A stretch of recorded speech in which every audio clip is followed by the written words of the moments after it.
Okay, so I guess we could start if I think more people will join, and if some people if some people also turn their cameras on. It's not mandatory, but I mean I like it when I see people's faces as well. Like Senna is here, very good. Ru is here, okay. Janso, okay, that's nice. Okay, so just one question: how long is it supposed to last? I mean, officially I have 2 hours, but it won't last that long because we are going to just discuss that chapter. It's not that long. And I want them to actually ask you. I don't want to say a lot of things about this because I want you to ask, to answer their questions related to inactivism. I also have the text, the classic chapter 3 from Alva Noe in my syllabus. So it's one thing I think that's nice is your chapter is a kind of improvement, supposed to be an improvement on classical Alva Noe type of idea of sensory motor knowledge of sensory motor contingencies. So what we will do is we get directly into my students asking you questions, and I can't find now, I'm totally stupid because there is a way to raise hands with a button, but I don't see it. So I will just ask you to just start speaking or show your hand like this. I really have no idea where this hand is now. Because they know the article, they know this chapter, they read it, they were supposed to read it. So who wants to start? I read it myself. Okay, that's good. I read it myself an hour ago. Yeah, I know. I mean, I forget what I write even if it's 2 years ago, so I have to reread it. Yeah, I wasn't really surprised. Good. Yeah, go ahead. Here I am.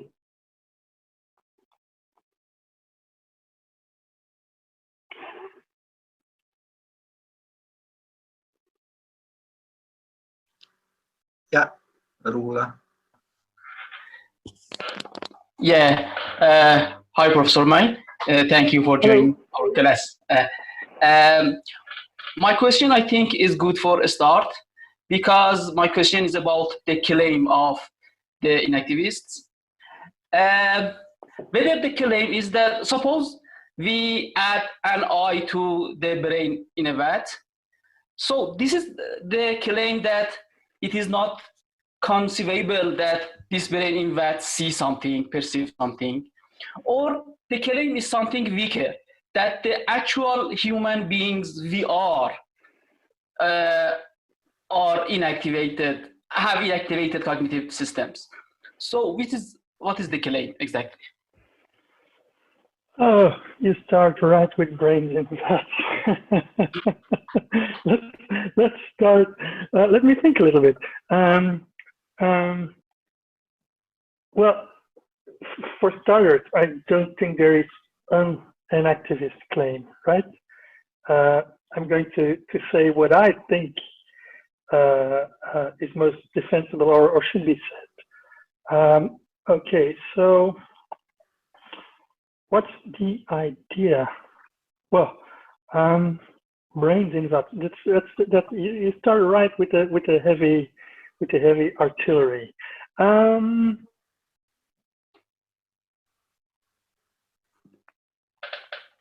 Just let me think for 1 second again.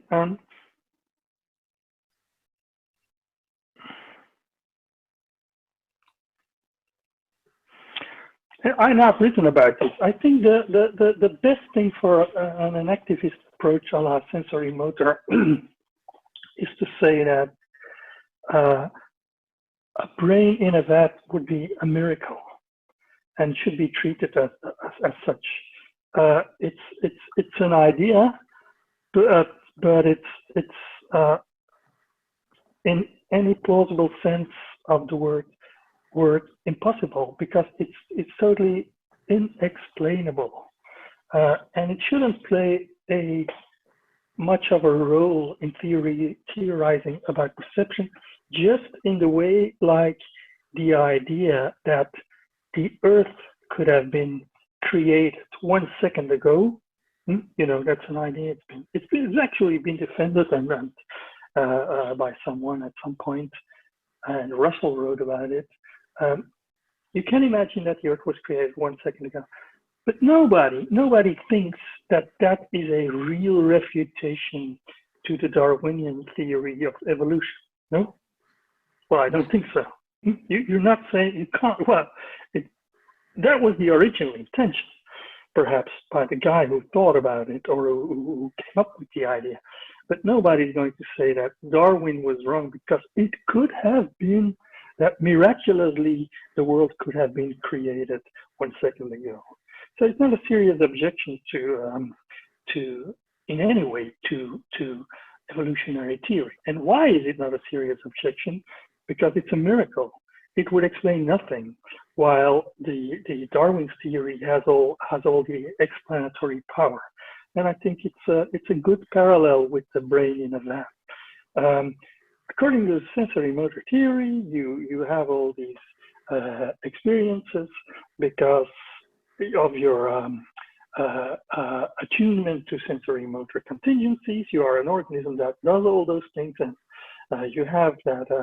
You can explain why you have those things because you have this history of attunement, and it plays. Your history plays in every actual moment of perceiving, regardless of whether you're moving or not moving. You can explain why you're seeing not red now, for example, because you can trace it back to a history of engagement with colored objects, with red objects, etc. So you have all these explanatory potential on the side of the sensory motor theory. It makes you understand why we see what we see, how we see, etc. Well, the brain has that. It just has nothing. It's and okay. That's basically it. Yeah, I could go on. Thank you. Yeah, well, if I may add something to this, I actually have a little thing in my book about this, brain in a vat. And if you remember the Gallagher chapter that we discussed some weeks ago, he does cite my idea. Well, the idea there is basically that if you wanted to create a brain in a vat, practically speaking, you would have to create a body, right? The idea is that if you want to emulate, because this is not merely, because this is a bit misleading, simulation, I think what you need is emulation. So, and that means that you need the brain in a vat to interact, because we interact. So I need to seem to interact with something, but that something cannot be purely symbolic. In the end, if I really want to build a brain in a vat, I will have to build something like this. It might not look like this, right? Okay, yeah, and you can expand that because I think you would need an environment too. Yeah, exactly. And then in the end you're creating a parallel universe. Exactly. And then you're just saying that something which was just like you, with just the same history, with just the same environment, would have your experience, which is the claim of the sensory motor theory. Yeah. That's the argument. Yeah, because if you think deep about it, if you think superficially about brain in a vat, you say, yeah, okay. But if you think deeper and you say, what would it take to actually have a brain in a vat? You will realize that you have to simulate a lot of things that are actually emulating the environment. It would be a kind of isomorph of the environment, basically. Yeah, cool. Well, that's also, there are some papers by Evan Thompson and a neuroscientist. I don't have his name now. And they also detail all the background and background conditions which are needed in order to have any seriously functioning, not dissolving, not something more than an instantaneous brain event. Yeah. Okay. Any further questions from other people?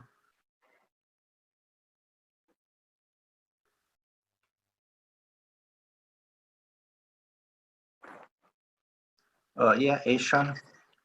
So I have a clarificatory question actually. So what are exactly these sensory motor contingencies?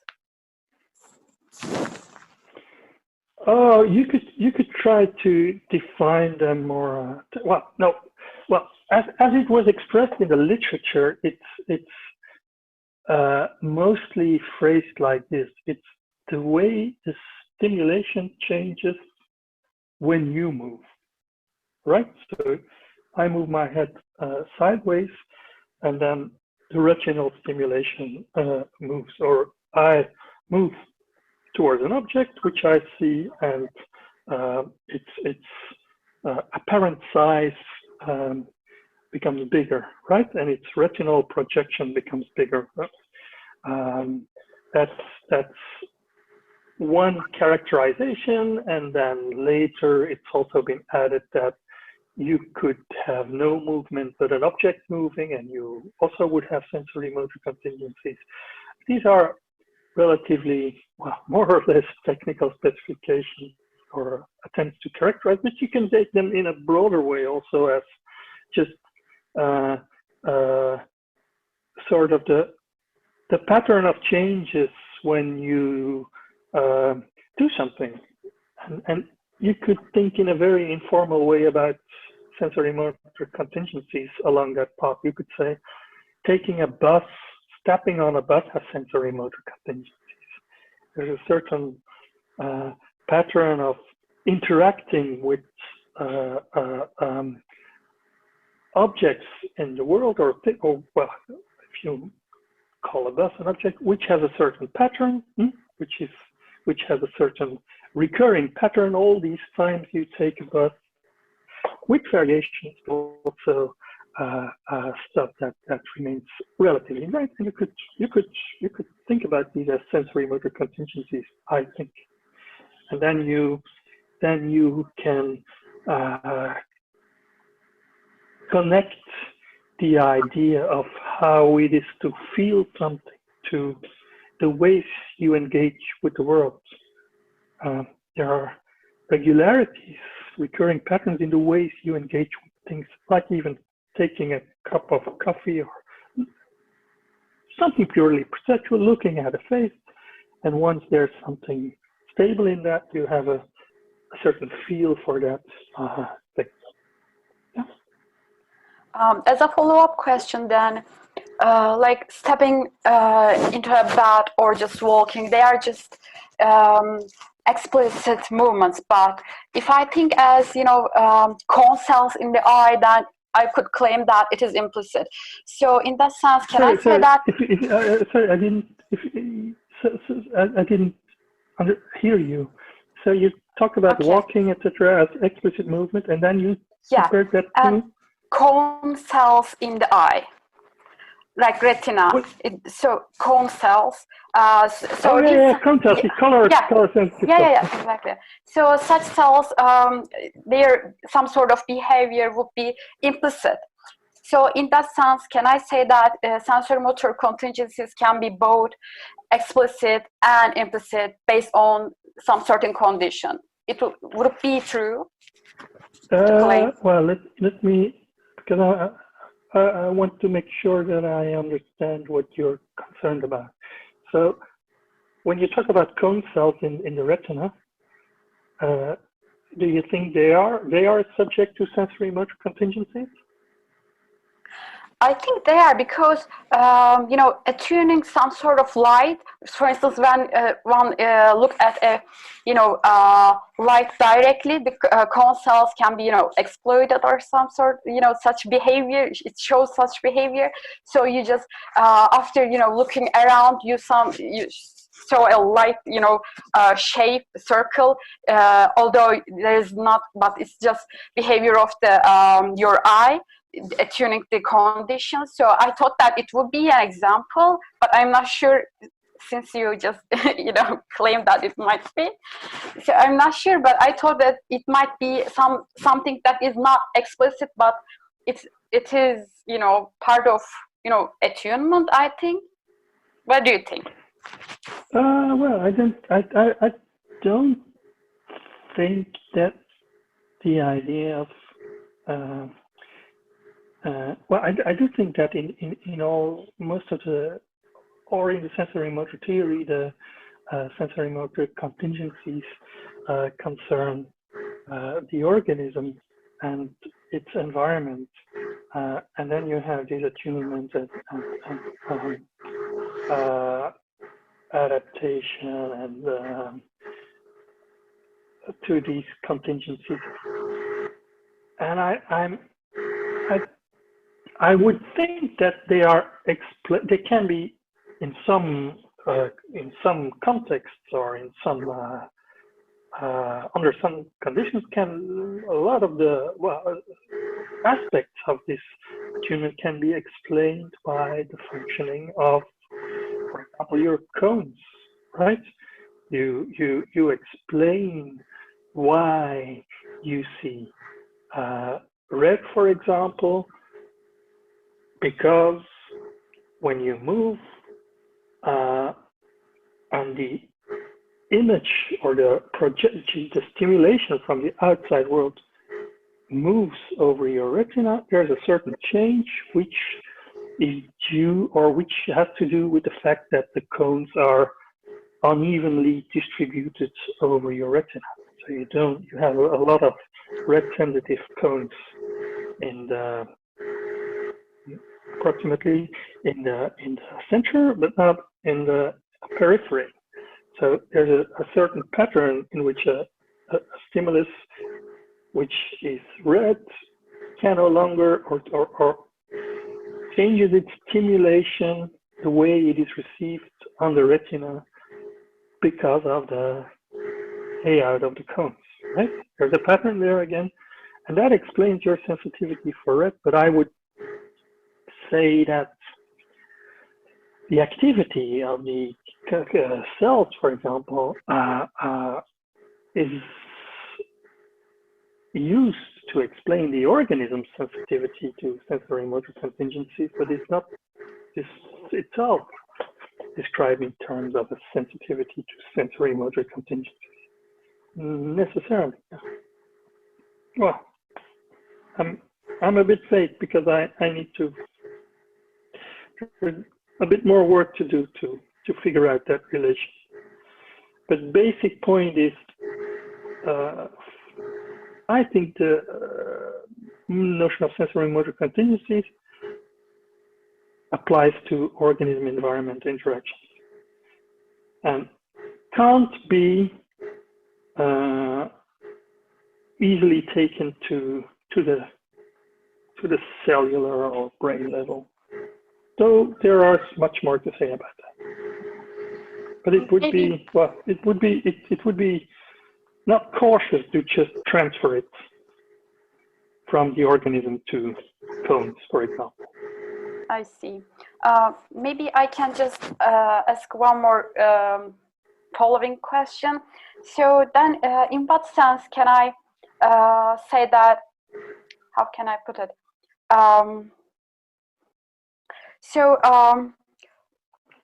When I determining which sensory motor contingency would be important for a organism and the environment interaction. So actually, how can I say this sensory motor contingency is important in such condition for interaction of organism and environment, and and which sensory motor contingency would be important for another condition? So how I can determine that? Empirically, I think. Just look at people in situations and see what aspects of it they are sensitive to. You can vary sensory motor contingencies, and you can see that that has an impact on the perception. Or you can vary them and see it has little or no impact, and then you can say, well, these are important, these are not important. Okay, thank you. Yeah, I wanted to ask, okay, Senna has a question. Yeah, go on. Hi. So As I understand, dreaming and imagination can be considered as a part of the enactive sensory motor representations, say motor approach, right? Yeah. But representations are not. So I want to ask not necessarily. that how can you describe dreaming without representations? Right. Well, okay. Okay. Let's talk about simple forms of dreaming, because the issue about representation is complicated because of language, etc. And language can play a role in dreaming. But let's put that all aside. So the idea, which was very briefly expressed in that article at the end, is that dream. Well, the basic idea, and it's also an idea which is in that Gallagher book, which you mentioned, I think, is that dreaming too is a kind of interaction. As I see it, sensory motor contingency theory needs to be, and that's also in Alva's book, in his Perception in Action, in the last chapter. You need to place the interactions that play a role in your experiential sensitivities in the context of the whole life. So if you're dreaming, your brain is not dreaming. Just like when I'm walking to a store, it's not my legs that are walking to a store. And if you would have only my legs that were moving, they wouldn't be walking to a store. So it's just the same as with dreaming. When I'm dreaming, it's an activity of a person. It's not an activity in which that person is in a very responsive or as responsive to changing aspects of its environment as in non-dreaming situations, but still it's an activity of a person, which you can understand to the extent that you can understand it by placing it in this person's situation. You dream of your friend because another person has insulted that friend, or because you're worrying about that. I don't know what kind of motive dreams have, but there's most of the time a connection between the dream and the life of the person. It's not an isolated event which takes place outside of the life of a person. So, but doesn't it sometimes?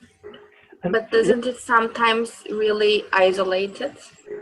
Yes, it does. Well, it could be, and there could be totally contingent facts which play a role in dreams. I could be dreaming tomorrow something just because I ate this weird pepper, or ate this weird mushroom. There might be a chemical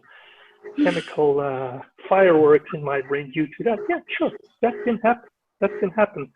But even then, you explain, to the extent that it can be explained, a dream by referring to events that happened in that person's life. Yeah, eating the pepper, eating the mushroom, etc., or having such a brain with these weird connections, or with these weird processes going on in some circumstances. And about representations, what's the well, let me say something about representation, because I reread this chapter, and I was much too kind about representations, I think. When I talk about seeing the whole scene, I say you don't need a representation.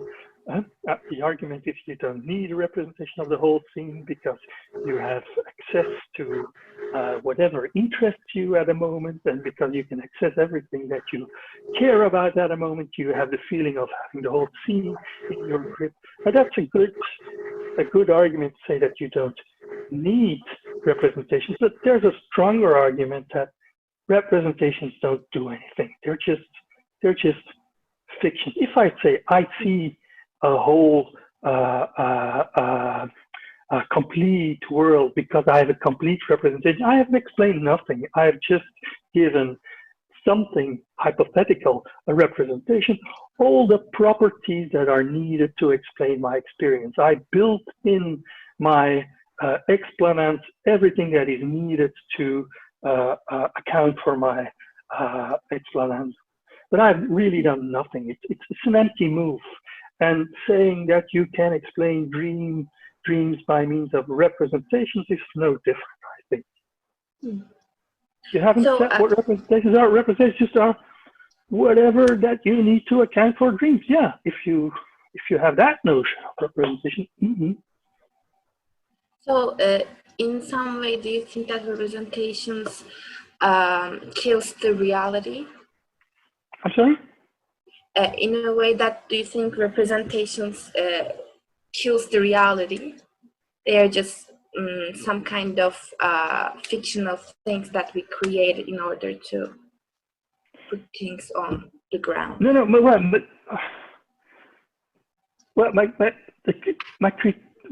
the critique I gave of representations is that they're supposed to be explanatory, powerful, but in many cases they're just empty constructs. Like in the case with seeing the whole scene. But I don't know how that connects to what you say, because I pushed aside something about representation. I do think we now we can represent the world. For example, when I say there are no representations, or when I say it's not raining outside, at that point I am representing. But then that's because I'm engaged in a representational practice, namely the practice of making judgments about the world. Our language is a representational practice, but our dreaming is, and the complication is in humans, the capacity to think can play a role in dreams, but it need not play a role. Are you still following me? So it's not that dreaming necessarily involves representations, because you can have forms of dreaming which in animals, for example, or often in persons, don't at all involve judgments. Well, actually, I don't think dreaming, it's an interesting question whether dreaming can really involve judgment. But the point is, we are very complicated creatures which have created representational capacities through language and perhaps by other means. But it's a special thing. It's not inbuilt in your brain. It's not there every time you dream, or every time you imagine, or every time some organism dreams or some organism imagines. You can have that without having and engaging in the practice of representing. I don't know if that's clear enough. It's clear.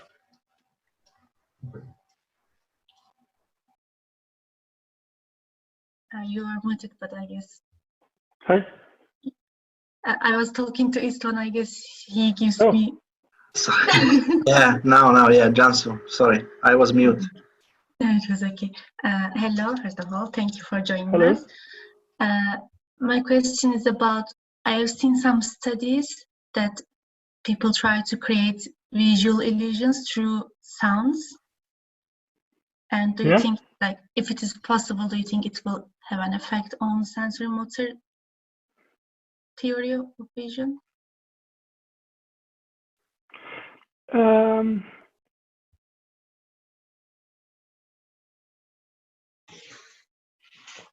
You mean, for example, such experiments as that when you see a dot and you hear 2 clicks that you report seeing, something like that?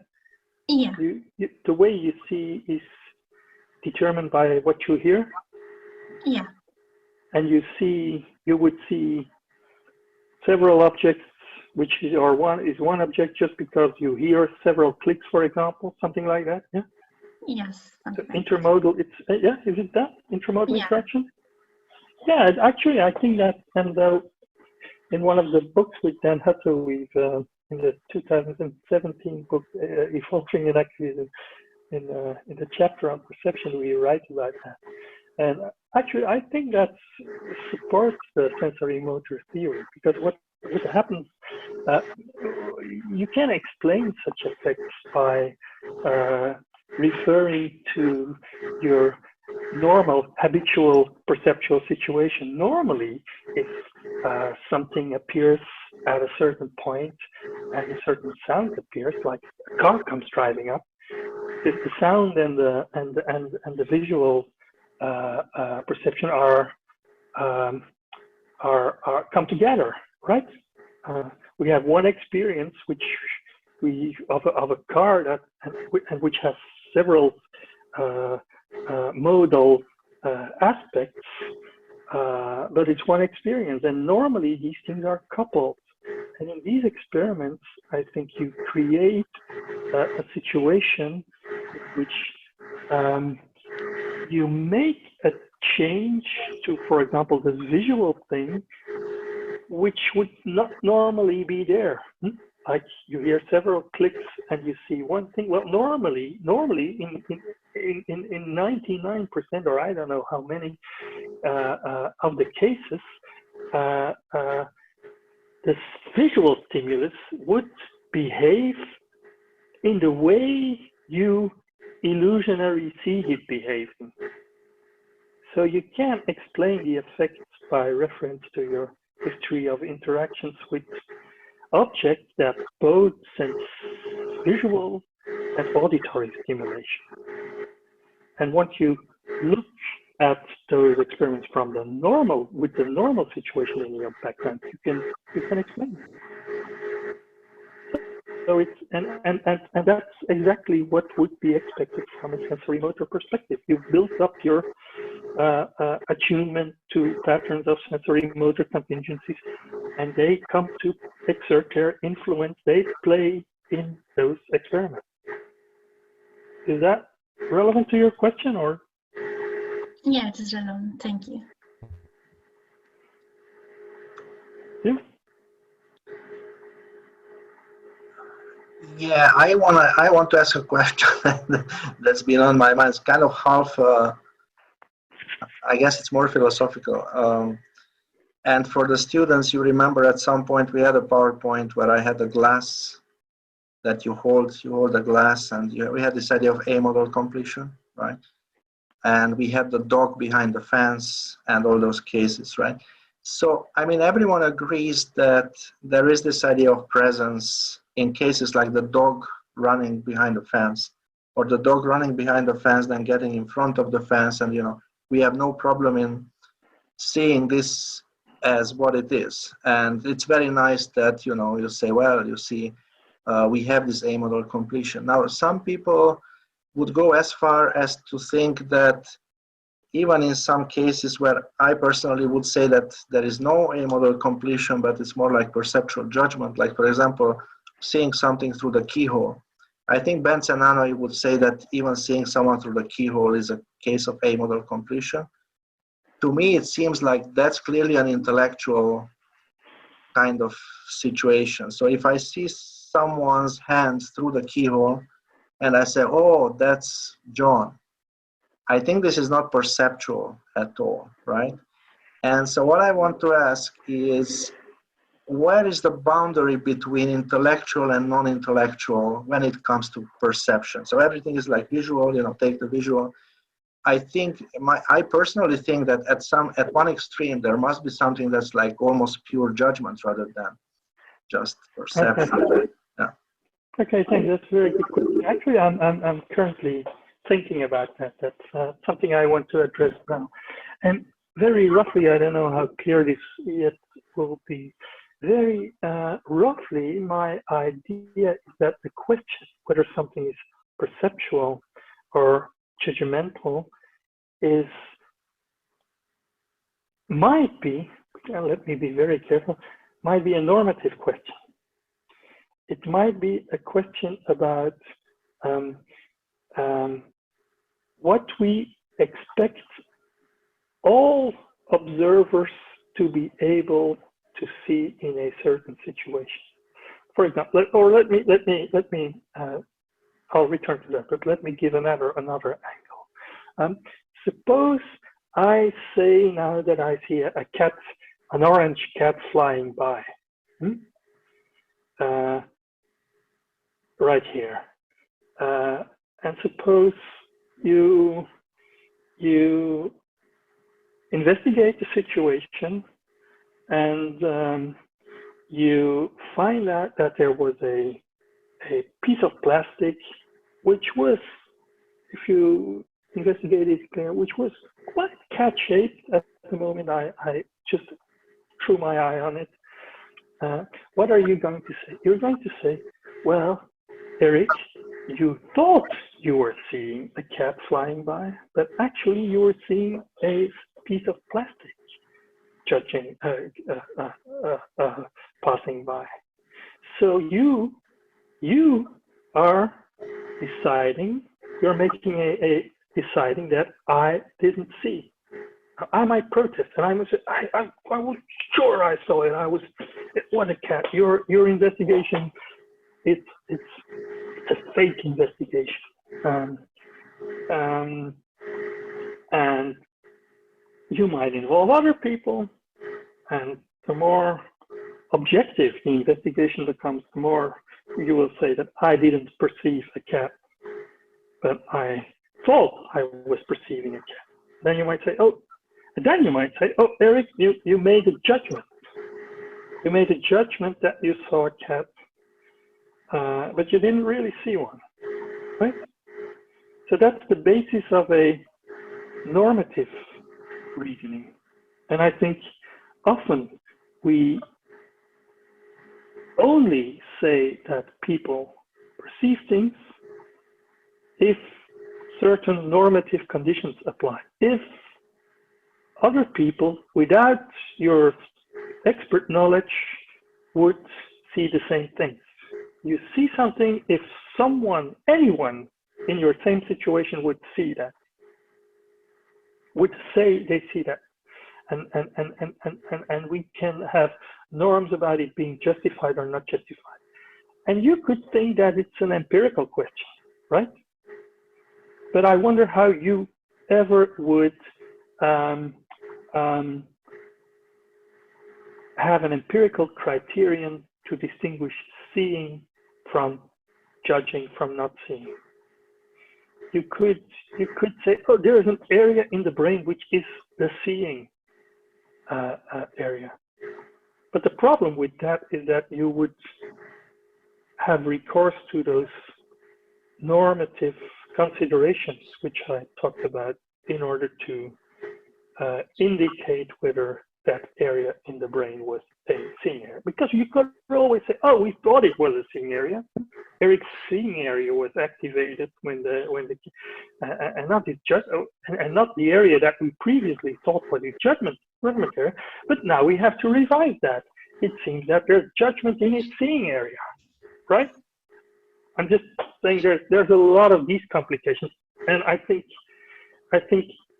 with this whole amodal completion thing, you should be careful that you're not confusing normative questions with empirical questions. And I also think that there's now it just occurred to me that I mean, something that's good for the sensory motor approach is that I think as a thought experiment, if the world was not if there were no regularities, there would not be vision, I think. So imagine our world would be chaotic, right? Yeah, can you imagine that? Yeah, so you would be left with judgment. You would still have, you would still have your retina bombarded with photons, right? But I think at that point, you would have just perceptual judgment at most, because you don't have anything like a basis on which you could even build the normative, right? Theory. Right, but why would you have judgment? because I think I have difficulty with thinking that a world which does not allow for perception would allow for judgment. Okay. I think the one might be a precondition for the other one. Okay, cool. Yeah, maybe. Yeah. I was just thinking about this idea that, you know, the fact that, you know, I like to put it this way when I teach in certain courses, like how lucky we are that we have laws of nature, right? And sensory motor contingencies are a subset of the laws of nature, basically, right? If you move this way, these are all laws of Well, there's laws of optics and, you know, all this stuff. Yeah. But there's regularity in the world. But what would the world without regularity be? You know, you have these evolutionary cosmologies which say that there was a selection for worlds with regularities because they are the only ones that can keep on existing. Yeah. I mean, yeah, there's also theory that we are fine-tuned and our visual, you know, consciousness is fine-tuned to certain regularities out of a subset of many possible regularities. But I don't want to get into that. So I want to ask other students to ask questions. Yeah, Rula. Can this be a criterion for distinguishing between judgment and perception? The idea that our reflection after the time that we make the judgment or perceive that thing, if the reflection can change our idea, it is a judgment, and if it cannot change the idea, it's a perception. Suppose the famous example that there is a pen in a glass of water that looks to us broken. Even after the reflection, we cannot see it as a straight pen. So this can be said that because the reflection cannot change our idea, it is perception, but when our reflection can change, it is judgment. Can it work? Yeah, right. Yeah, that's good. Yeah, this is good, but again, the question rises whether this is normative or factual, right?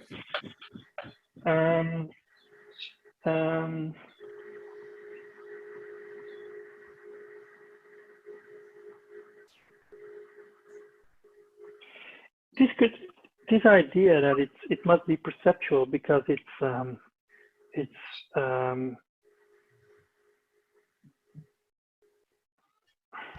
let me wait a second.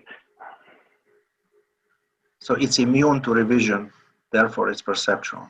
Yeah. But you could again, yeah. But that could be a normative criterion because that could mean that everybody objectively, without your knowledge, without your specialized knowledge, in this case, that it's in fact not broken, how this person would see it is by definition perception, right?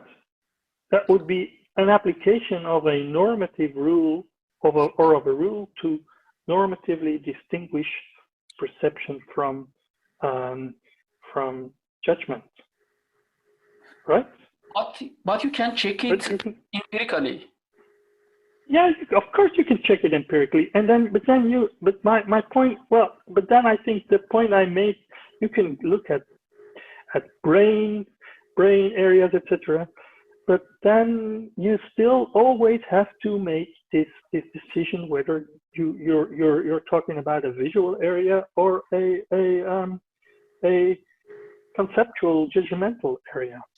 And you have to do that, I think, on the basis of normative consideration.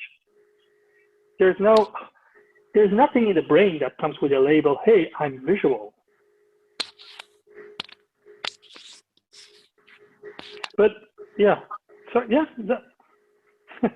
I'm still working on this, by the way.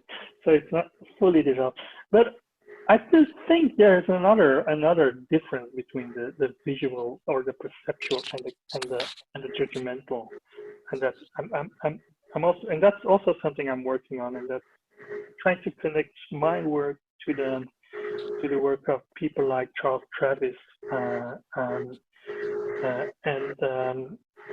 Bill Brewer, and their claim, which is very good, I think, is that perception is not conceptual. That means it's not general. And that's totally compatible with the work I've done with Dan Hutto, saying that you don't have conceptual or contentful representation in perception. When I see you, I don't see you under a description. I see many aspects of you, but I don't see you under one general description. But if I say, oh, this is a human being, or this is a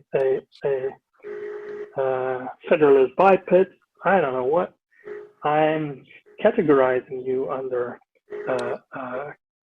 concepts which could be wrong or false. But if I'm just seeing you, I'm not doing that, right? That's their general point, and I totally agree with that. But again, this could be a conceptual point. That's how we see perception. So you could say once generality is involved, you have judgment involved, but it's not necessarily involved in perception. And every time it's not involved, it's pure perception. But I think that's a conceptual point again. Yeah, I'm less than totally clear. Yeah.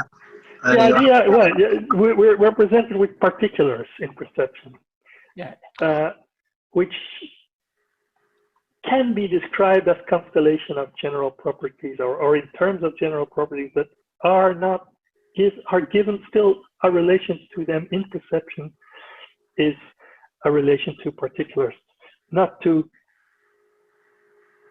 things we capture as instantiations of generalities. Yeah. Cool. Who else wants to ask something? Yeah, Ahmed.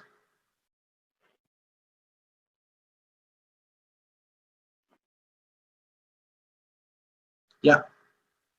Go on.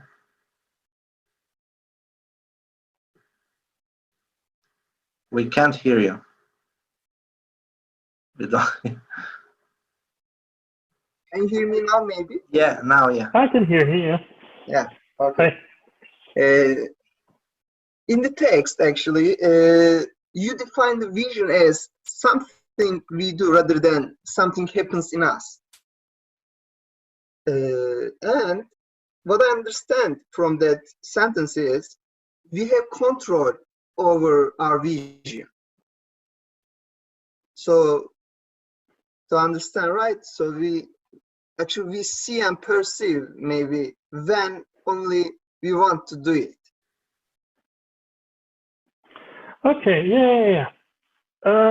Well, I don't think I think well, let me say how I see your question. You are referring to the phrase vision is something we do. Mm-hmm. And you justifiably, I think, with good reason, say, yeah, but the things we do are the things we have control over. Yes, right? Exactly. So I can, and the things which are influenced by our decisions, I can decide to take this cup or I cannot. Taking this cup is something I do, and it's something which I can do or leave. And if you say vision is something we do, then there's a problem because I don't have to do much. I just have to open my eyes, and I'm sort of passively, well, I'm affected by all those things. I see those colors, and I would perhaps like to see another color there, but damn, the tree is green and, and there's nothing I can do about it. So that's it. So Yes. vision is not something we do because we don't have control over it, right? Mm-hmm. Is that your concern? Yes. Yeah, that's very good. Yeah, I think the answer to it is twofold. One, well, there are many things we do which we don't, well, in which our control is much less outspoken than in the example of taking the cup. You see something, you see, or someone, you're driving with your bike and someone comes driving next to you and almost hit you and you swear. And you swear afterwards, you say something very ugly, which you would never say under control if you really had control over it. But still, it's something you do, no? Something, there's a more relaxed, or not everything we do has this kind of control which you have in raising the cup. So you can I think that and that's one part of the answer. You can stretch, and not stretch artificially, but keep contact with the way we use the notion of doing. You can stretch that notion to make it less controlling.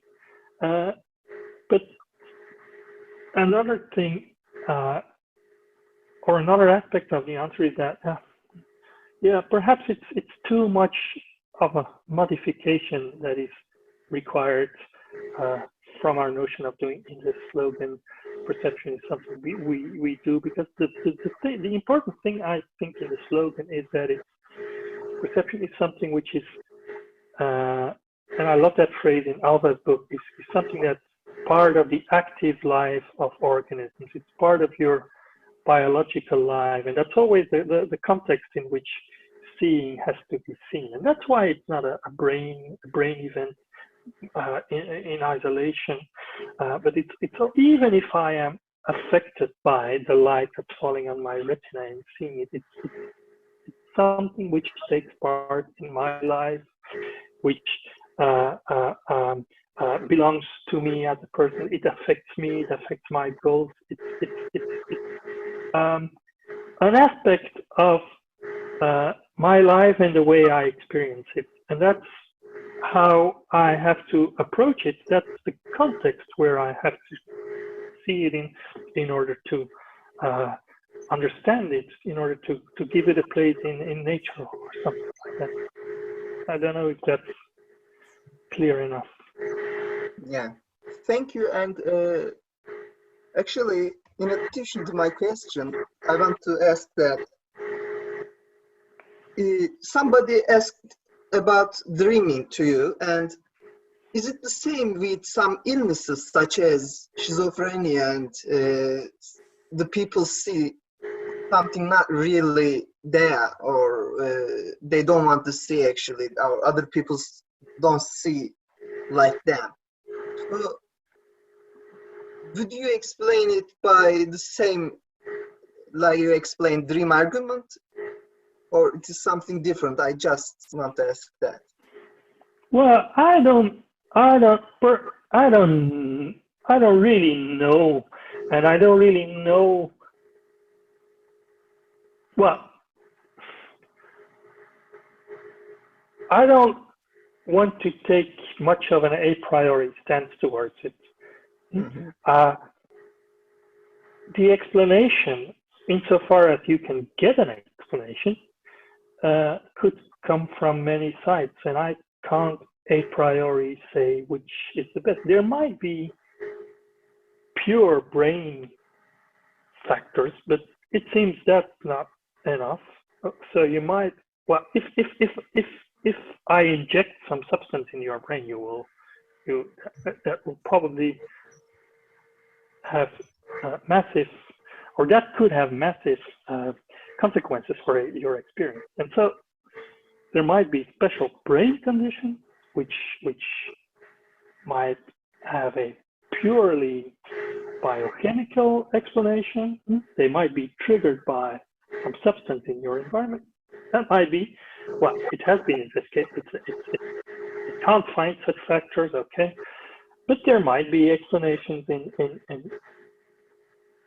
there's a lot of indications that you can find indications in your history, personal history, whether you were, even factors, whether you were raised in a city, whether you were abused as a child. These factors we know that they play a large role, and they have to be invoked in order to explain that. And possibly, if you have, for example, auditory hallucinations, well, probably much of it can be traced back to your history, your hearing. You want to hear that you're worthless and you should kill yourself. Well, if that are your auditory hallucinations, there probably will be a source of that in your personal life. But there might be all kinds of other factors. Yeah. But, yeah. Thank you. Yeah, Zara. Hi. I don't know whether you see an activist cognition and virtual reality as a good couple, but I was wondering what would happen if someone managed to design a VR that you can experience impossible objects like Penrose triangle or impossible structures like in Escher illustrations.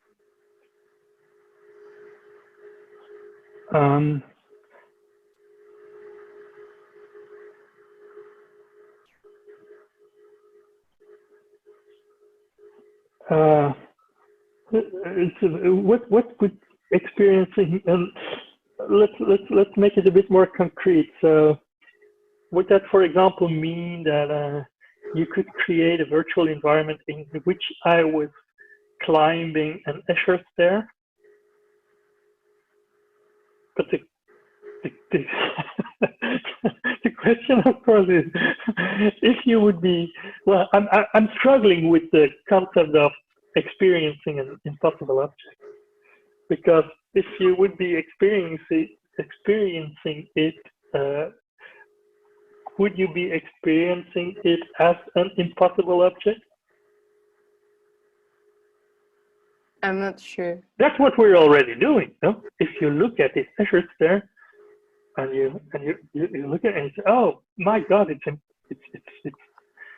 I thought I was going up and now I'm down again. How is that possible? What about in a case like, you know, we see Penrose triangle in sculptures? You see what? Penrose triangle, impossible triangle. Yeah. But when you move, you see that even if it's a 3D object, it is not a 3D object what you as perceive.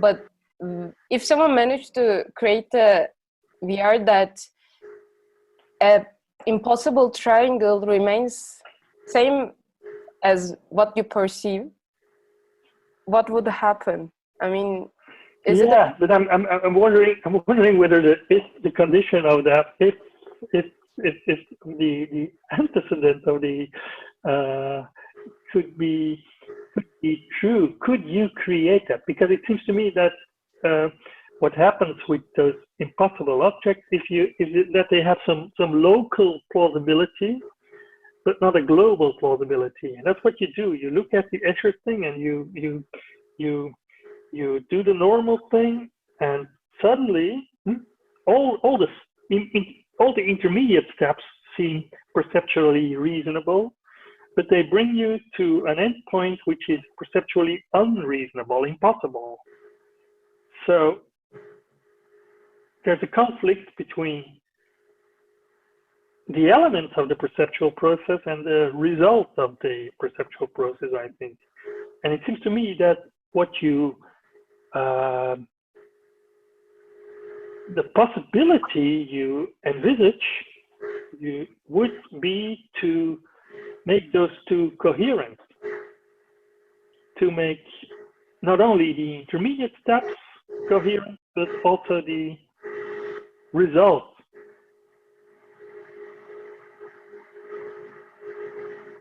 And I don't know if that's possible because they are impossible objects. Yeah, I was thinking of kind of parenthesis to this. Is possibility or impossibility, well, possibility more constrained? I would say it's more constrained by action possibility. So I think if you ask the question, can I move around in this environment? Then I think it's clearly possible.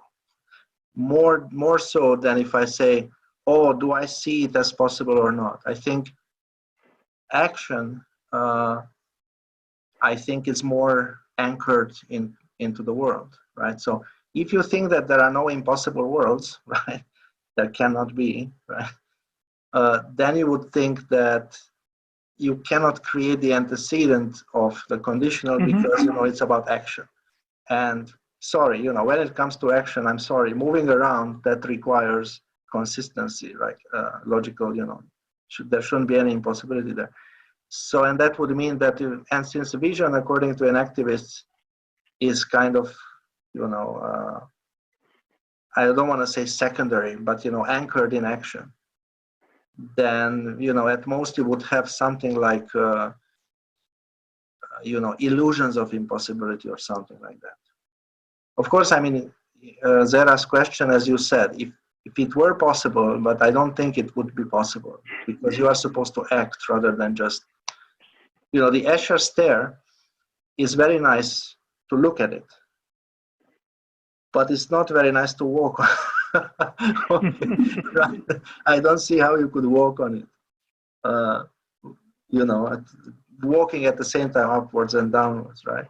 Yeah. So it's not a it's not an accident that it's visual in this kind of, you know, visually not in the inactive sense, in the old sense in which the visual is kind of disconnected from the right from action. Yeah. I think that's what makes them impossible is the fact that they are disconnected from action possibilities.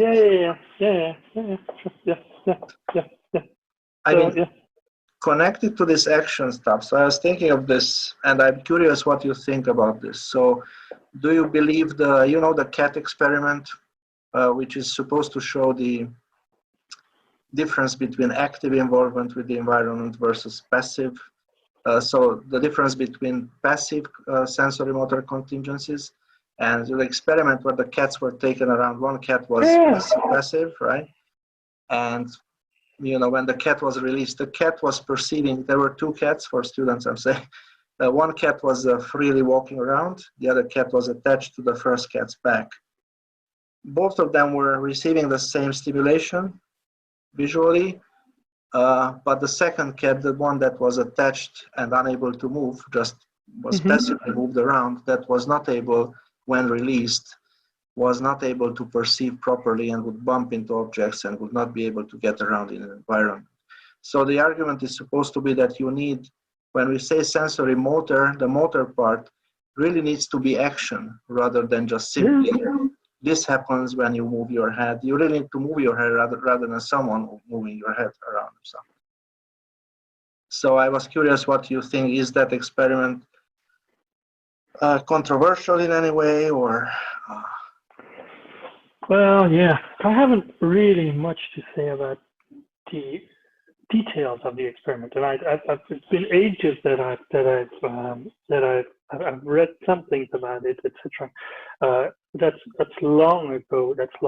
So, and let me say, but I can say a few things. I think the connection between action and the empirical connection between action and perception is very difficult, I think, because you can have a role for ontogeny, but also for phylogeny. So there's the whole of evolution has been doing work in sculpting our sensory systems, our brains, and so you could be sensitive to sensory motor patterns without any exposure to it. Without any personal exposure. I see no problem at all with that.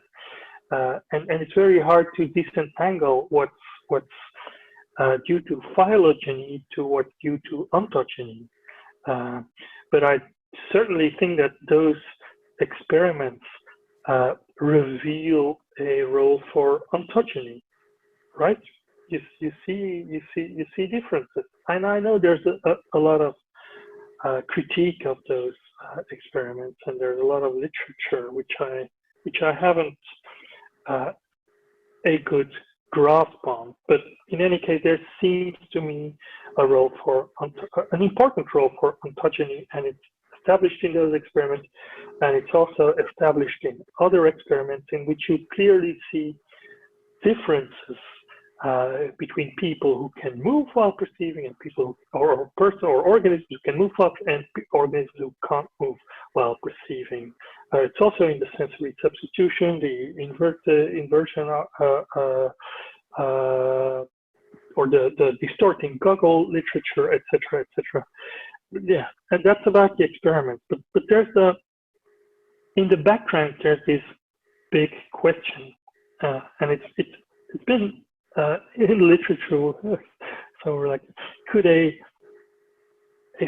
something that was a statue, something that was totally static, could that ever see or perceive? A being that could not move, like a statue standing on the main square, could that ever see? And that sort of, I'm very much attracted to the idea that it doesn't make sense that such a thing, an unmoving thing, could have perception. And that's, yeah, it's related to the idea that the image, the projection of the world on a surface, that's not seeing. Okay, that's in, I think Averroes says something, or Avicino says some such thing. An image in itself, it's not seeing, or a photograph is not in itself seeing. You that's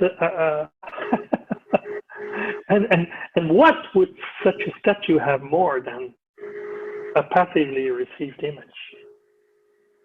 Yeah, I agree. I think the best, maybe a very good test case would be robotics, and to ask yourself, Yeah. what kind of robot do I want to build?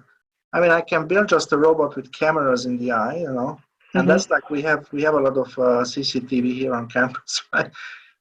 Of course, in a sense, I can say the camera sees, but if my interest is to have something like human vision when I build a robot, I think the camera analogy would not work very well, right?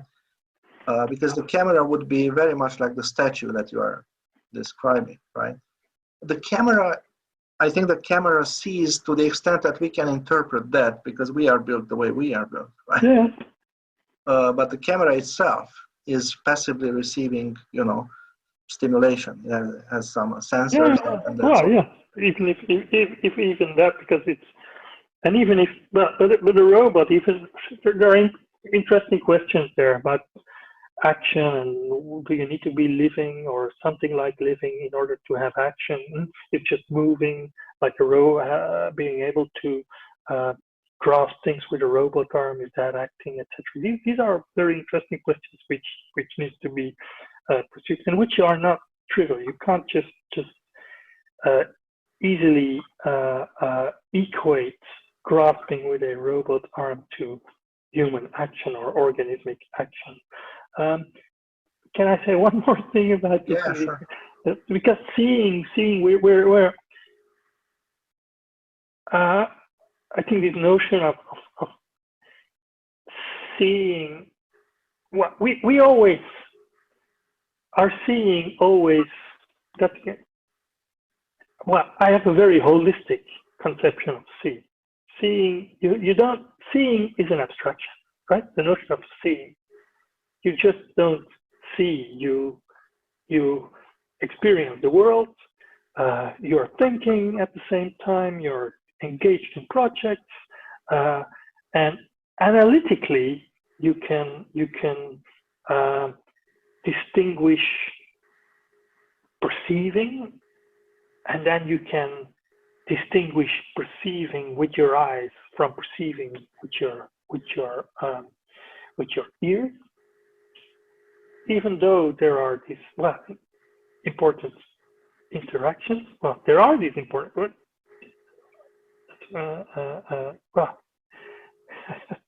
Even though, let me say it this way, even though we know, because what's known in the literature as these intermodal interactions, which is already very, very, very abstract, or the notion of intermodal interaction is already requires a lot of abstraction, because what we have in experience is just this totality, and we abstract seeing, we abstract, but we should be very careful not to think that our abstractions, the things which we analytically construe out of this totality, that they are real things from which the totality is built. The totality is prior to those analytic components. They are components only in an analytical sense. They're not. They are abstractions from experience, not components. Basic ingredients out of which the whole thing is built. We always must be very careful about that. I think. Yeah, so I think Gibson has that idea in the perceptual systems book before. Absolutely, yeah. But even perceptual systems is already an abstraction, right? Yeah, but at least it's less abstract than the idea that you have senses that are very well separated. And perceptual system is like my head, and Gibson's point was that this is the fundamental unit. Yeah. And this happens to hear and smell and see if we want to decompose it conceptually. But in the end, it's this kind of thing that I am, and with this kind of head, which is able to. Right, but your head is in your body, and your body is engaged with your project and your thinking, etc. And then the hand and all that stuff. Yeah. Yeah. Okay. So if there is any more question, I'm happy to let you ask it. You don't have to be shy. Yeah, no other question. Okay, we've been on for 1 hour and 20 minutes or 15 minutes. I think that's about right. As we don't want to. I know that it's difficult online to keep your attention, awake, keep yourself awake, and be very focused. That's stressful. So I want to thank Erik a lot again. I'm very grateful that you found time to get online and use Zoom and talk to us. Well, it's visible anyway. And I hope I hope to see everyone sooner or later, in a non-virtual reality. And if there is any more, because this is our last session this semester, is the last class actually. And if anyone has any more question, and you can just email me. And I hope today's session was useful, and some of you might actually write an essay. They are supposed to write a paper soon. Some of you might write about sensory motor theory and its potential problems and so on. Yeah, so thanks again, Erik, and good luck, and hopefully we'll meet soon in better circumstances. Okay, very good. Thank you. Thank you, all the participants. Yeah, thank you. Yeah, my we'll pleasure. Be in touch. Okay, yeah. Bye-bye. See you. Bye-bye. See you, everyone. Bye. Bye. Mm-hmm.